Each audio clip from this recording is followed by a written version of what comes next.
Magandang araw mga bossing, welcome sa Promote PH. So ngayong araw mga boss, pinapalabas na natin yung ating past break price unit mga bossing. So walang iba kung hindi yung ating 2019 na Honda Mobilio RS unit mga bossing, no? So nakikita nyo naman, napakagara ng ating unit na to. Makina na ito mga bossing is a 1.5 liters gasoline engine mga boss, no? Yan. So mapapansin mo, para siya naka sports mode yung kanyang design mga bossing. So may running board, naka-lowered yung kanyang front bumper. So ito yung design ng ating Honda Mobilio. Coding nito is Monday mga bossing. Mileage nito mga boss is 36,000 kilometer mga bossing. So ito mga boss is hatak ng bangko. Galing to ng BPI, and ito mga bossing is dalawa po yung ating susi mga boss. No, keyless entry na to pala to mga bossing. Okay? Yan. Sa gulong na to mga bossing, meron tong 15 inches alumag wheels na naka two-tone mga bossing, polish black. Then 80% tread life to mga boss, no? Yan, may signal light sa kanyang side mirror mga boss, no? May signal light sa kanyang side mirror, chrome din yung kanyang door handle. Ito naman yung kanyang likuran mga bossing. Okay, so napakagara ng ating unit na to mga bossing. Yan, so even sa harap, sa likuran at sa side, so wala talaga tayong masasabi dito mga bossing. RS unit, IBTEC, so fuel injected to mga boss, no? Ito man naman sa likuran mga bossing is meron siyang chrome accent mga bossing, no? And papakita natin yung kanyang interior mga boss. Dol, open. Ito naman mga bossing yung kanyang second row. So sa second row niya mga bossing is meron siyang aircon ventilation. Ito naman yung kanyang rear area mga bossing, or third row. Yan. So presentable ito, loob at labas ng ating unit mga bossing. So Euro 4 engine to mga boss. And ito yung kanyang front area mga bossing.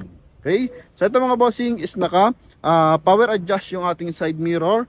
Push start unit, mileage 36,000 kilometer. Original mileage to mga bossing, naka 2 din audio system mga bossing, naka automatic climate control. Then eto mga bossing is automatic transmission, naka mga bossing to, naka dual airbag mga boss, no? Yan, ang kagandahan dito mga bossing, meron siyang paddle shift. So bihirang-bihira sa 7-seater na 1.5 liters ang may paddle shift mga bossing. Kaya ang ganda ng nito mga bossing. Ang tag dito, ang ganda ng riding comfort nito mga bossing, tsaka handling mga boss. So panalo tayo dito pagdating sa Honda Mobilio. Yan, naka-keyless entry yan mga bossing. Pa-open natin yung ating engine bay mga boss. Mapapansin mo naman dito sa kanyang front area mga bossing is meron siyang black dito, polish black, no? Yan sa ating RS logo na naghahatid na napakagandang disenyo, no? Yan. So itong ating Honda Mobilio mga bossing, ito yung kanyang engine bay. So yun nga, 1.5 liters na gasoline engine. So pasilip natin, so wala tong issue ng bangga mga boss. Yan, okay, malinaw at klarado mga bossing, walang issue ng bangga. Napakatahimik na makina mga bossing, naka ABS yan. And ito yung kanyang kabilang side. So dito sa baba mga bossing, kulang na lang dito mga bossing is detailing, no, sa engine bay, no? Pero talagang malinis lang yung ating unit mga boss, no? Naka fuel injected yan mga bossing. Amaron pa yung kanyang baterya mga bossing.